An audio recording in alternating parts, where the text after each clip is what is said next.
oggi con parola mia analizziamo una parola antica che forse usavano le nostre nonni, ma ricorda ancora. Figlio che la cosa un coppa a ciuffoniera. Ma che sta ciuffoniera? Ciuffoniera.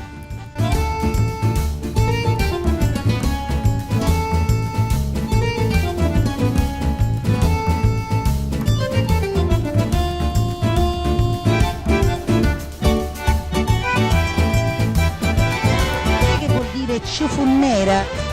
Di chi? Ciuffoniera. Ciponero, non lo so. Sapete che vuol dire ciuffoniera?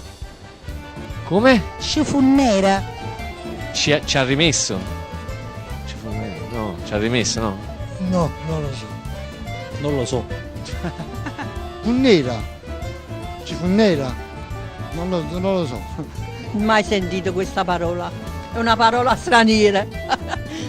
Io sono molto napoletana e non ne capisco di cose inglesi. Questa era un poco difficile, effettivamente è una parola che si stava perdendo, ma noi napoletani dobbiamo fare in modo che le vecchie parole non si perdano. La cifonniera era un mobile, una cassettiera, come oggi si potrebbe chiamare un moderno settimino, ecco, era un antico settimino fatto tutto di cassetti.